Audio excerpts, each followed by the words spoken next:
విజయవాడలో వరద ప్రాంతాల్ని పరిశీలించారు కేంద్ర మంత్రి శివరాజ్ సింగ్ చౌహాన్. బుడమేరు గండ్లని శివరాజ్ సింగ్ చౌహాన్ పరిశీలించారు. ఏరియల్ సర్వే ద్వారా బుడమేరు క్యాచ్మెంట్ ఏరియాని పరిశీలించారు. అనంతరం జక్కంపూడి మిల్క్ ఫ్యాక్టరీ, కంటిక, అజిత్ సింగ్ నగర్ లో పర్యటించారు శివరాజ్ సింగ్ చౌహాన్. వరద నష్టాన్ని శివరాజ్ సింగ్ కు మంత్రి లోకేష్ వివరించారు. ఏరియల్ సర్వే తర్వాత ముఖ్యమంత్రి నివాసంలోని హెలీప్యాడ్ కి చేరుకున్నారు శివరాజ్ సింగ్ చౌహాన్. అక్కడి నుంచి రోడ్డు మార్గంలో వరదలతో దెబ్బతిన్న ప్రకాశం బ్యారేజీ గేట్లు పరిశీలించారు. విజయవాడ కలెక్టరేట్ లోని కమాండ్ కంట్రోల్ రూమ్ కి చేరుకుని వరద కారణంగా దెబ్బతిన్న ప్రాంతాలపై ఏర్పాటు చేసిన ఫోటో ఎగ్జిబిషన్ ని కేంద్ర మంత్రి వీక్షించనున్నారు.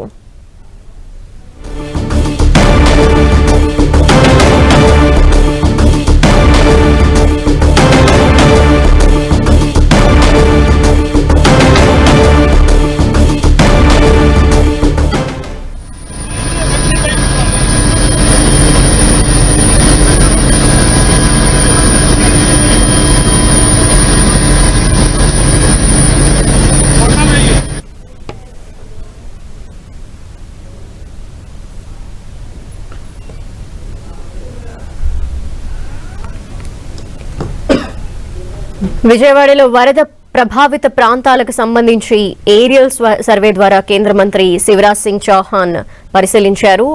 ఎంత మేర నష్టం జరిగింది, ఏ ప్రాంతాలకి నష్టం జరిగింది, ఆ నష్టం తీవ్రత ఏ విధంగా ఉంది అనే విషయాలన్నీ కూడా ఏరియల్ సర్వే ద్వారా ఆయన చూడటం జరిగింది. మనం విజువల్స్ లో కూడా చూడొచ్చు.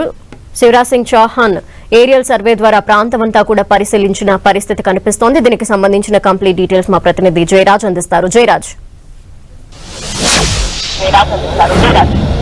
ధనలక్ష్మి, ఈరోజు విజయవాడ పరిసర ప్రాంతాల్లో తీవ్ర నష్టానికి గురైనటువంటి వరద ప్రభావిత ప్రాంతాల్ని కేంద్ర మంత్రి చౌహాన్ తో పాటు రాష్ట్ర మంత్రి నారా లోకేష్ పర్యటించారు. ఏరియల్ సర్వే ద్వారా ఆ ప్రాంతాలన్నీ కూడా పరిశీలించారు. చాలా గత 5 రోజులుగా తీవ్రమైనటువంటి వరద ముంపు గురైనటువంటి ప్రాంతాలు, ముఖ్యంగా బుడమేరు, అదేవిధంగా సింగనగర్, కండ్రిక, జక్కంపూడి, అజిత్ సింగ్ నగర్ తదితర ప్రాంతాలన్నీ కూడా ఏరియల్ సర్వే ద్వారా ఇద్దరు కేంద్ర మంత్రి, రాష్ట్ర మంత్రులు కూడా ఇద్దరు కూడా పరిశీలించారు. ఉన్నటువంటి పరిస్థితిని అంతా కూడా కేంద్ర మంత్రి శివరాజ్ సింగ్ చౌహాన్కి నారా లోకేష్ వివరించారు. ఎంత భయానకమైనటువంటి పరిస్థితుల్లో గడిచిన కొద్ది రోజులుగా ఉన్నటువంటి పరిస్థితి అంతా కూడా కేంద్ర మంత్రికి వివరించినటువంటి నేపథ్యం ఉంది. మొత్తమే చూస్తే గడిచిన 2,75,000 మందికి పైగా గడిచిన 5 రోజులుగా నీళ్లలో నానుతా ఉన్నారు. అసలు ఎక్కడ ఏం జరుగుతుందో తెలియనటువంటి పరిస్థితి నెలకొంది. మొత్తం మీద అన్ని ప్రాంతాల్లో ముఖ్యమంత్రి దగ్గర నుంచి మంత్రులు, రాష్ట్ర ప్రతినిధులు, రాష్ట్రానికి సంబంధించిన యంత్రాంగం అంతా కూడా రాత్రి బగళ్లు పూర్తి స్థాయిలో ప్రజలకి అండగా ఉన్నటువంటి నేపథ్యంలో చాలా నష్టాన్ని తగ్గించామని చెప్పేసి కేంద్ర మంత్రికి నారా లోకేష్ వివరించారు. ఉన్నటువంటి పరిస్థితులు అందరూ కూడా విన్న తర్వాత కేంద్ర మంత్రి కూడా చెలించిపోయినట్లుగా తెలుస్తా ఉంది.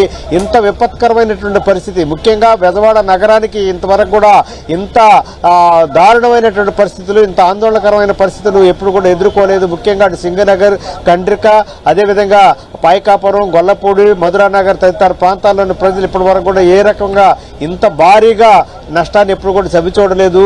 ఇప్పటికే ఈ రోజు కొంచెం వరద తాకిడి తగ్గినటువంటి నేపథ్యంలో ఆ ప్రాంతానికి కూడా ఆహారం కానీ, మంచినీళ్ళు కానీ, మిగతా ఆ ప్రాంతంలో ఉన్న వారిని సురక్షితమైన ప్రాంతాలకు తరలించేటటువంటి ప్రక్రియ కూడా జరుగుతున్నటువంటి నేపథ్యాన్ని కూడా కేంద్ర మంత్రికి నారా లోకేష్ వివరించారు. అయితే గతంలో ఎప్పుడు కూడా బుడమేరు నుంచి ఇంత పెద్ద ఎత్తున వరద రాలేదు. వచ్చిన తర్వాత కూడా ఇంత పెద్ద ఎత్తున బెజవాడ నగరవాసులు ఇంత ఇబ్బందికరమైన పరిస్థితులను ఎప్పుడు ఎదుర్కోలేదు. ఇదే మొదటిసారి. దీనికి కావాల్సినటువంటి అన్ని రకాల ప్రికాషన్స్ అన్ని కూడా తీసుకుంటున్నాం. రాబోయే రోజుల్లో దీనికి ఒక శాశ్వతమైనటువంటి పరిష్కారాన్ని చూసే దిశగా రాష్ట్ర ప్రభుత్వం చర్యలు తీసుకుంటుందని చెప్పారు. మరొక వైపు కేంద్రం నుంచి వచ్చినటువంటి బృందం అంతా కూడా ఆయా ప్రాంతాల్లో పర్యటన చేస్తా ఉంది. క్షేత్ర స్థాయిలో జరుగుతున్నటువంటి జరిగిన నష్టాన్ని కూడా అంచనా వేసేటువంటి పరిస్థితులన్నీ కూడా అధ్యయనం చేస్తుంది. మరొక వైపు కేంద్ర మంత్రి కూడా ఉన్నటువంటి పరిస్థితులన్నీ కూడా సమగ్రంగా చర్చించారు.